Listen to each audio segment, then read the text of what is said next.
The ideas expressed in the following presentations are those of the speakers and do not necessarily reflect the views of ACI or its committees.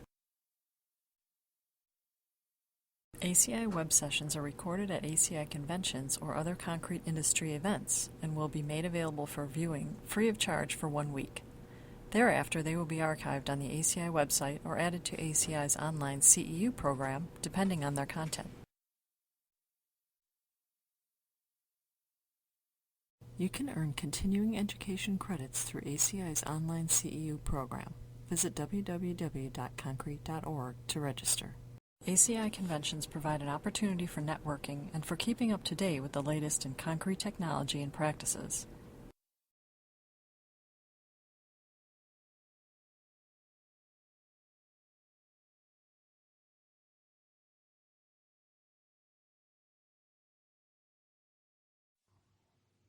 Okay, our next presenter is Craig Abbott with Manhattan Construction. He, like Chris and Jeff, he was out here at this project from the onset at Cowboy Stadium. He's also a project manager, so he should have some great insight to this great project that we have here in Arlington, Texas. So, Greg?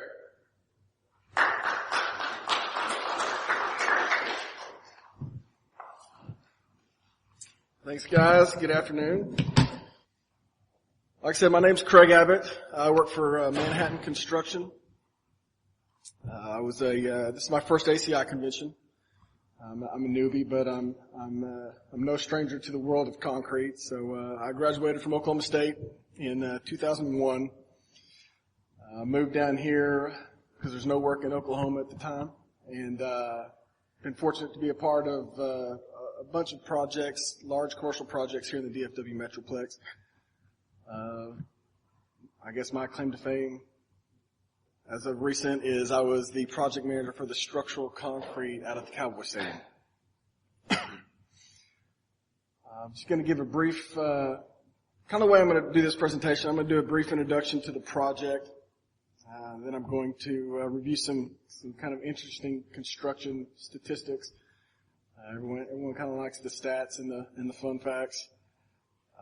And then I'm going to do a brief tour via photograph. Show some interesting photographs, some interesting construction methods.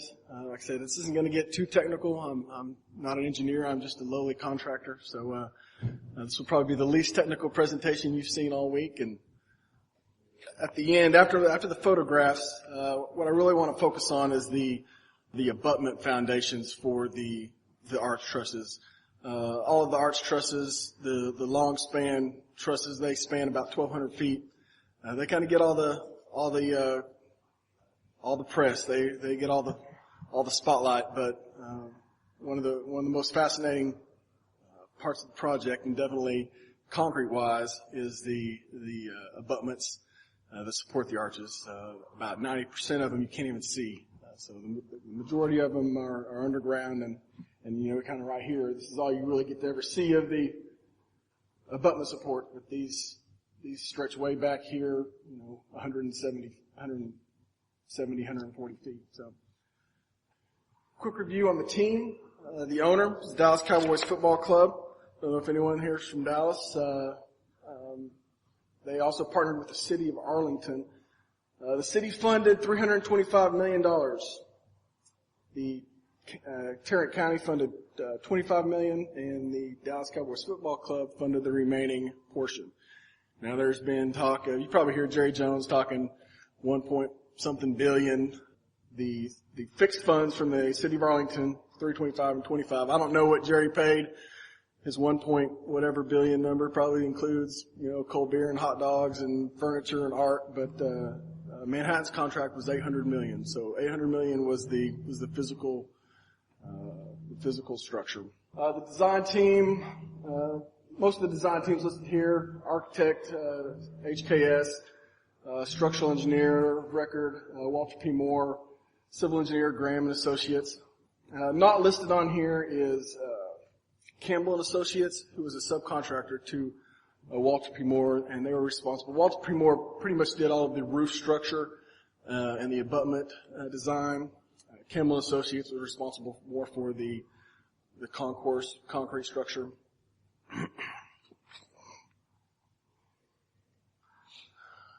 This photograph of the topping out party.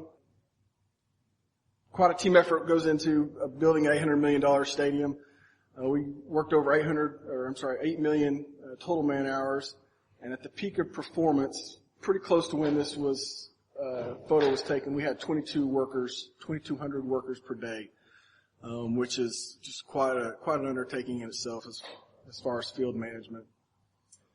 40-month schedule. Groundbreaking was in March of 2006.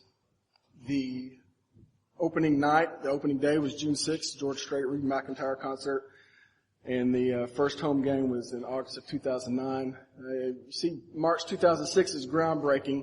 There was a series of votes for the city funding, the tax funding, which took place in 2004, and pre-construction actually began on this project back in 2001. So there was about 6 years of pre-construction and planning, organizing before the project even broke ground. I'm a stat guy. I like sports. I like all my stats, and these are usually pretty good. 153 acres total site. Anyone who's from Dallas remembers all of the eminent domain issues, and the Dallas Cowboys coming in, taking over all these lowly landowners. But it did take a large area and quite a bit of time for land procurement. Still ongoing. They're still expanding their parking today. Footprint of the building, 640,000 square feet. Field level is 54 foot below grade. They lowered the field level 54 feet, so they didn't have to go as high vertically. They could, the design team could better the line of sight by not having to go so steep on the seating. So they kept it a less steep slope in the seating bowl. The 640,000 square foot footprint yields 2.8 million square foot of total usable area. The stadium height from the ground is 220 feet, 54 feet down to field level. So from field level to the top of the roof, 274 feet. That equates to one large air conditioning bill at 1.4 million cubic feet of volume. More suites than any other stadium, 375 suites, 2,900 televisions. Jerry Jones' direction to the design team was he doesn't want to see a spot on the concourse where you cannot see a TV. So if you're not watching the monstrous board out in the seating area, if you're in the concourse waiting for the restrooms or waiting on your hot dog, you better be able to see a TV. It's certainly lit up with televisions. 325 security cameras. Very rarely is there a spot on the concourse where you're not being watched. Some of the MEP stats, right here, I know we're structural and civil, but 25 megawatts, electrical service at 4160 volts is a lot of juice. It's fully redundant both ways, so. They're not pushing the water apart from 48. No, they're not pushing the cold bears. Yeah, 1,370 toilets, 509 urinals. Yeah, you go and you'll still have to wait in line for the restrooms. Yeah, but not a lot of drinking fountains. Similar to the previous project you saw, this is typical retention type system in this area is the soil nail and shotcrete retention system. What you'll see here is a series of soil nails. There's about 200,000 square foot of this wall. And Craig Olden, same contractor, installed this. These nails are drilled in at a 30-degree angle to horizontal. They're 40 to 45 feet long, fully encased, fully grout encased, epoxy rebar, 1 inch rods. And they're drilled in at 30 degrees, and then the hole is grouted. And that provides the skin friction for the retention system. So these went around in 4-foot strips, and you have a 4-foot strip, and then right behind it another 4-foot strip, and you can kind of see the white outline. What this is At the end of the rod, there was a plate with some shear studs. Now, this is just the retention wall. There's a facing wall, 14-inch thick facing wall, which is cast directly over these. And the shear studs carry the load of that wall, so there's no support from the bottom. That facing wall is carried on the shear studs on each of those plates.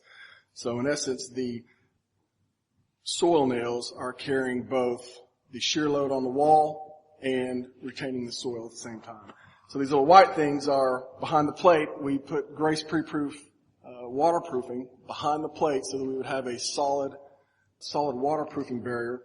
And after this retention system was complete, it got fully waterproofed before casting the facing wall. Total of 1.6 million cubic yards of excavation. Some kind of picture of the completed bowl. Some stats: 7,883 piers. Total drill length of 21,000 lineal feet. A lot of piers. The majority of them were 96-inch diameter piers. Concrete team poured 250,000 yards of concrete, and you'll just kind of see this over and over, just sheer numbers, just sheer volume on some of these statistics. You'll see here, these are our typical raker beams that carry the seating bowl risers, and you can see these just kind of cantilever out here. These cantilever out about 20 feet. The majority of this concrete we're looking at here is all 5,000 PSI, pretty standard stuff, no post-tensioning, all standard reinforcing. But we did install about 22,000 tons of rebar. Kind of picture shows a little bit of the shoring system for the formwork. We had some battered columns here. If anyone's seen the stadium, it comes out at an angle, so the entire skin consisted of these battered columns. Rebar on the project, grade 60, was few and far between. The majority of it was grade 75. A lot of weldable rebar and a lot of couplers. Not very few, any vertical components, very few lap splices. Almost everything was threaded couplers. The concrete numbers, the 250,000 yards of concrete, 22,000 tons of steel, did not include the precast risers, which were cast off site, over 3,000 pieces of precast.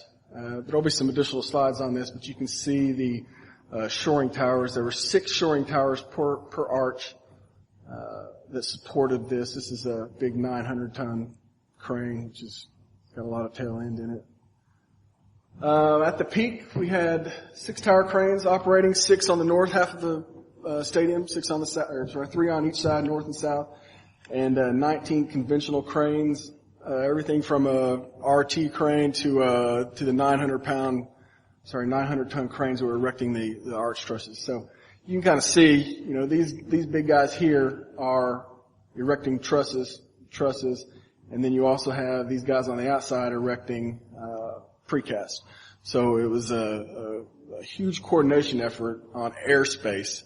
A lot of square foot, and the schedule required that we be installing the arch trusses and then installing the precast risers below the arches. So sequencing that, keeping everyone safe below was one of the challenges we had.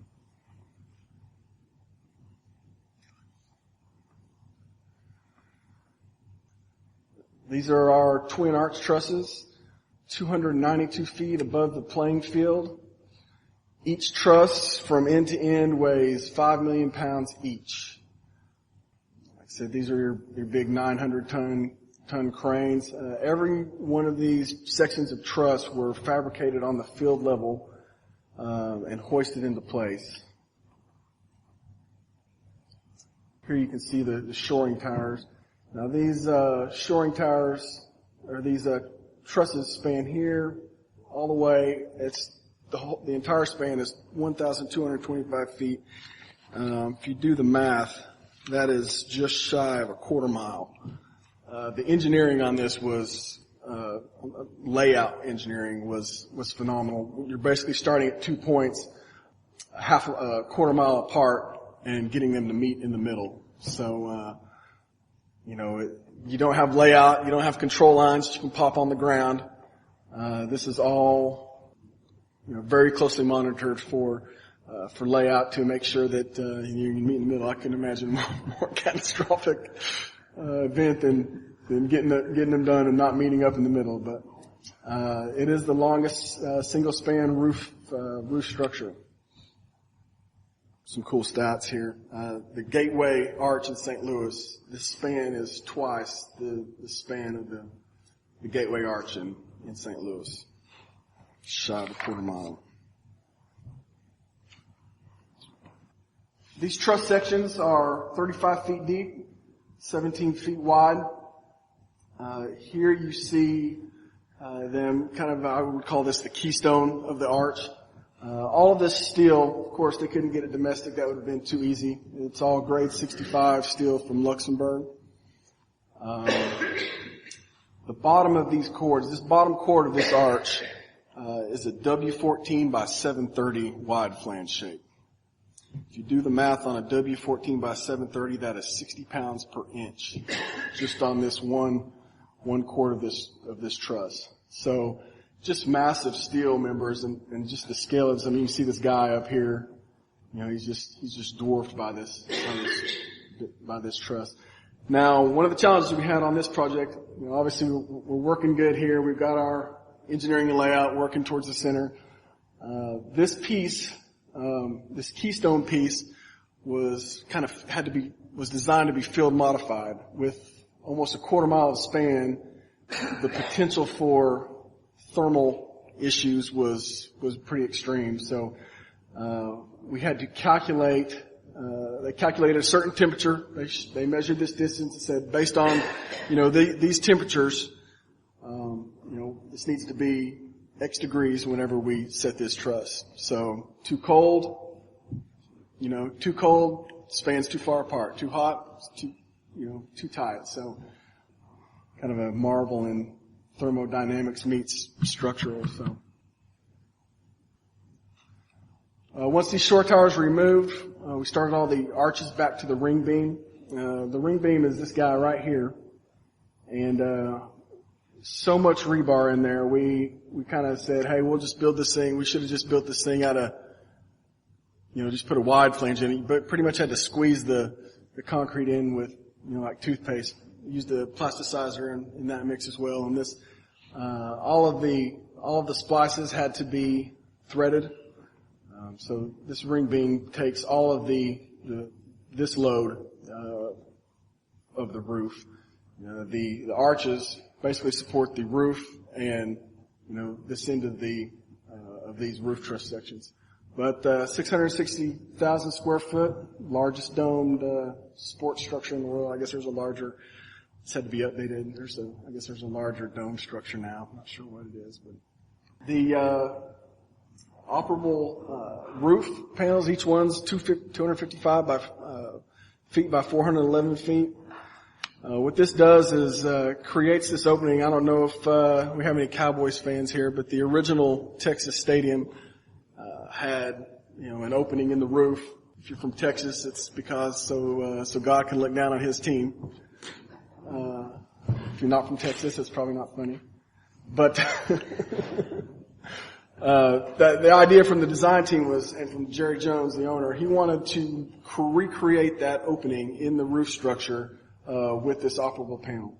So, when it's closed, they're closed, but when it's open, the size is pretty darn close to what the existing Texas Stadium was. This is probably a presentation all in itself. This is the rack and pinion operable roof drives. To operate this roof, 128 7.5 horsepower motors. The roof travels a total of 215 feet down, and that drop is 24 degrees. One of the interesting design features is obviously when the roof is going down, it's generating power because it's utilizing gravity to help it down. So as it's going down, it is storing up that energy, saving it, and utilizing it to help when it closes. So I don't know if I'd call this building energy efficient by any means, but that is certainly an interesting component. We could spend all day on this. A company called Unisystems out of Minnesota designed all of the operable drives for the roof and for the operable doors. Takes 12 minutes for the roof, about 12 minutes for the roof to close and to open.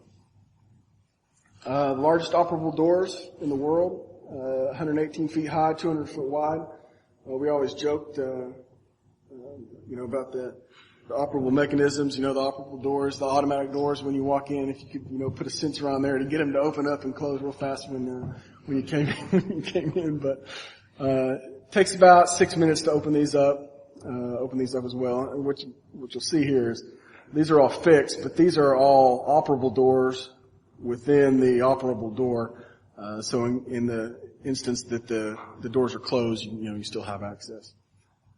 I've only been to one event out of probably 20 at the stadium where the roof has been open. They very rarely open the roof. It's either too hot or too cold or a chance of rain. One of the interesting facts I learned on this job was whatever the condition of the stadium 90 minutes before kickoff is the condition that it has to remain for the game. So your roof is open 87 minutes before kickoff. Thunderstorm comes. Sorry, you got to leave the roof open. So typically you'll see the end zone doors open and the roof closed. This is the structural skeleton for the scoreboard. Total scoreboard weighs 275 tons. These two on the field sideline side, 180 feet wide, 50 feet tall. Those span from the 20 to the 20. And the two scoreboards on the end zones, 96 feet wide, 27 feet tall. This whole assembly here, 275 tons with 36 million LEDs.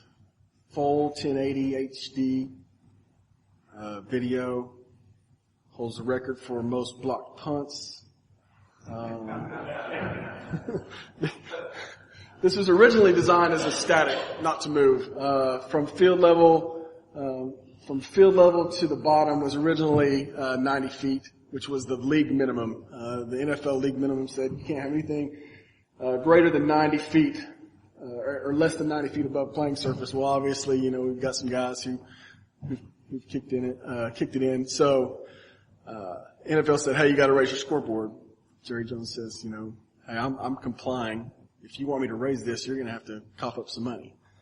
It was all kind of a big ploy because U2, what NFL did not know was that U2 was coming in to town, and in fact, their setup for their stage wouldn't fit under the scoreboard. So they already had it in the works to raise the scoreboard. So now the scoreboard is fully operable. You can raise and lower the scoreboard. So at game time, you'll be 90 some feet. For a concert with a big stage set up, they'll raise that up 100, 110 feet. And then it also allows them to lower it down to the field level for maintenance and repairs. Kind of some final photography on the fields. When I think of art, of concrete, these guys building, McCarthy's building, that was truly phenomenal with all the open spaces, all the cantilevers and all the architectural finish on the concrete. But like I said earlier, on this project, the abutment foundations were what I really, consider personified the art of concrete on the stadium. The art of steel, I guess you could say, would be the structural steel arches, but the abutments really don't get the attention I think they deserve.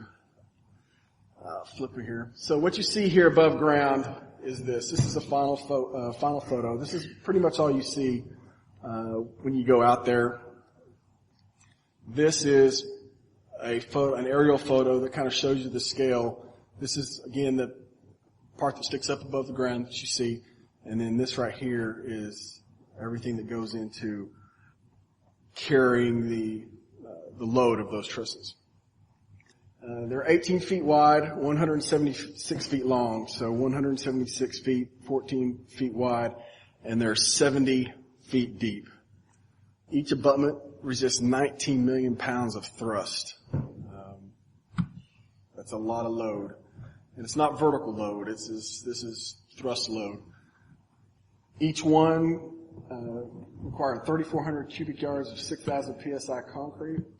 One of the things we had to do, which was kind of unique, a lot of times you get your geotech reports talking about, allowable bearing, skin friction, and all that. We actually tested the field conditions that the design team used to design these abutments. So, what that means pretty much is, they designed certain skin friction, certain bearing capacities. We went out there, we did a test hole, and we used a company called Load Test, similar type hydraulic loading, and we created an actual field condition with these load jacks inside of one of these slurry wall panels, and applied the design forces to ensure that the design skin friction and bearing capacities of the soil that were actually out there jived with the design calculations. Probably the messiest thing I've ever done in construction. It's just a sloppy mess, but this is the slurry wall foundation.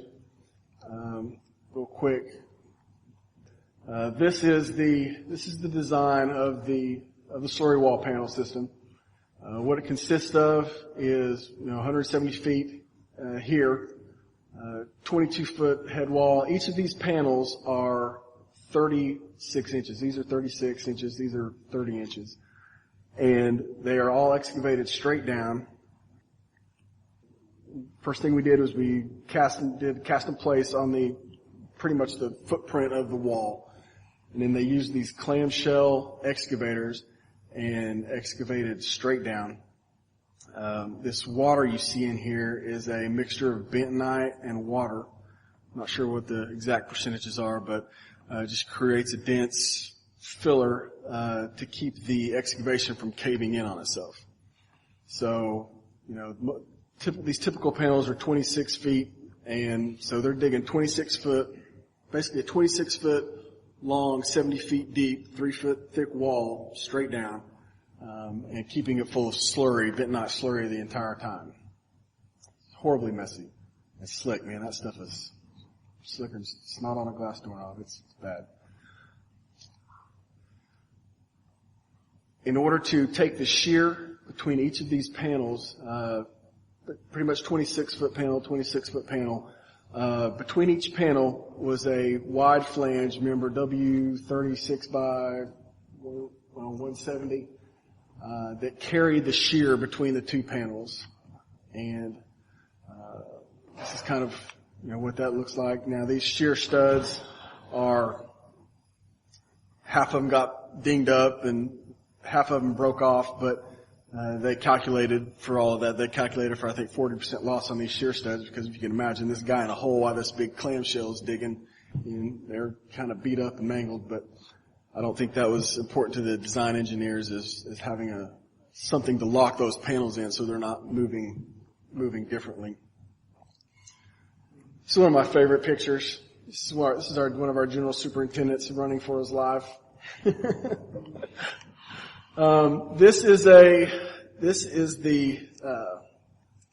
This shape right here had to all be excavated as one trench. So this is kind of a C shape with a couple little tips on the end. That all had to be monolithic. We tried to get the engineer to run the numbers to, let us do this face here, but this had to be all monolithic and it had to be all tied together. So what you see here is this is the rebar cage for that section. So this is 70 feet plus whatever's protruding above the ground. No lap splices. Everything had to be mechanically coupled. And you can just see the mass of rebar. So it's all grade 75 rebar. Number 11's vertical, I believe. Number 10's horizontal. You see here we have 1 crane, 2 cranes, 3 cranes making this pick. And when this guy picked up, it sounded like, like the movie The Titanic sinking, when you hear all the steel warping and bending. It was cracking and popping, And he had originally wanted to stand there for scale, so that you could take this picture and you could kind of see the scale. But that thing started bowing and he was gone. But here it is, standing up. The concrete delivery method on these trenches, similar to the leaning columns. Everything's concreted from the bottom up. So it's difficult to see in here, but in each one of these panels you have a built-in trimming system, which is basically a 6-inch tube that carries concrete all the way down, from the surface all the way down. So these are built into the cage. Lots of welded rebar here, lots of welded. I mean, you can't just snatch up this top level of rebar. It's a lot of this is welded together. A lot of the hoisting mechanisms are integrally incorporated into the rebar cage. So it was a challenge getting this guy up and off the ground, because that C shape wants to close in on itself. So that was certainly a feat in hoisting and rigging. Here these guys are basically fitting it into the slot. They dropped this guy 70 feet straight down. Like you said, it's amazing when you have something rigged up and kind of hanging there, you can just kind of manhandle it around. But it's full of bentonite. Yeah, so it's all full of bentonite slurry. So as this guy goes down the hole, they're pumping this bentonite back to a kind of a storage pond. What they can pump. A lot of it is displaced and it's just all over the ground, and you can kind of see it's a mess. But the idea is to pump at the same rate that you're displacing the bentonite, so that you don't lose a lot of your bentonite. I don't have any photos of the concrete placement. A company called Bencor did this, and they're concerned about proprietary means and methods, so they weren't excited about cameras. But this is the completed slurry wall. As you can kind of see, all these panels have been installed, excavated. Every piece of rebar you see sticking up here goes all the way 70 feet down. So even these guys here that are on an angle, they kind of come down and then drop down vertical. Next step was pouring this cap slab. What this cap slab did was basically kept all our walls from moving up on top. Basically locked everything in, made it a solid, rigid structure. This cap slab is about 2 feet thick. This is the leave out here for the actual thrust block for the abutment. Formwork system designed by FCO, specifically for this. Not a lot to this, just kind of showing the size. You got a little guy in here working, and just having to access the top of this area. Surprisingly, all of the load is transmitted to the ground through just the walls. So you see this big mass of concrete on the outside, but everything in between these walls was just backfilled. All the load was transmitted to the ground through these walls. So this is just kind of a shot showing some of the backfill. This is the abutment formwork. I just wanted to throw this picture in there to show the quantity and size of the rebar. This mix required a plasticizer. This was a 6,000 pound mix with a plasticizer just to consolidate around the rebar, flow smooth around the rebar. The anchor bolt templates. All right. What's that? Yeah, they're still in there. These anchor bolts here, similar to the embeds. We had a tolerance of 1/16 of an inch on these, and setting these embeds was probably the most accurate feat of layout and engineering that I've ever been involved with. Because these guys weighed about 2.5 2.5 tons each. You know, there's a series of 10 bolts here, 10 bolts here. And these aren't bolts. These are big 3-inch rods. So the hoisting and getting everything set in there, perfect line, perfect grade, elevation, certainly a feat of engineering. Yeah, these guys, I don't know if I like that job. A little claustrophobic for me. You see these ports, these ports were designed so as we filled with concrete, we could shut them, and then pretty archaic, but you know, we just put these cast in place concrete deadmen in. Obviously, as you pour concrete, the weight is wanting to bow this bottom end. It's wanting to push it up. So we would pour here and close these vents, put the deadmen on, you know, and just keep going. Mass concrete pour. This pour right here was 650 yards of concrete, just solid mass concrete. A lot of concerns over differential hydration. You know, we had to wet cure all of this. All had to be covered. You couldn't touch it. You could keep your hand on it for about 2 seconds, and then just the heat from the hydration. This photo here of the bearing assembly. Each one of these assemblies weighed 64,000 pounds. They were all custom cast on the East Coast, custom sand casts. At this point, this abutment is pretty much complete at this point. Everything else is kind of structural steel related. So from beginning to end, about 6 weeks per abutment. Now these abutments had to be done before we could even start the arches. And the design on this went back and forth for quite some time. There was a lot of questions on how they wanted to build all these abutments. They talked about angular drilled piers, just huge mass footings, driven piles. You know, they just kind of ran the gamut of different types of foundations. So the design was kind of, I won't say behind, but they were thinking about it as it was becoming critical path. So it was a scramble to get these done. It took about 6 weeks per abutment. This guy mounted here. This is the truss connection. Now this was the first component of the truss. Like I said, they started at each end and went towards the center. You can just kind of get a feeling for the scale, the size of these members. You know, seeing these guys up here. A lot of detail went into designing, making sure that these bolt holes, you know, all these bolt holes align. By the time it was said and done, 50,000 bolts just for the trusses were used, and we actually had bolt tightening sequences.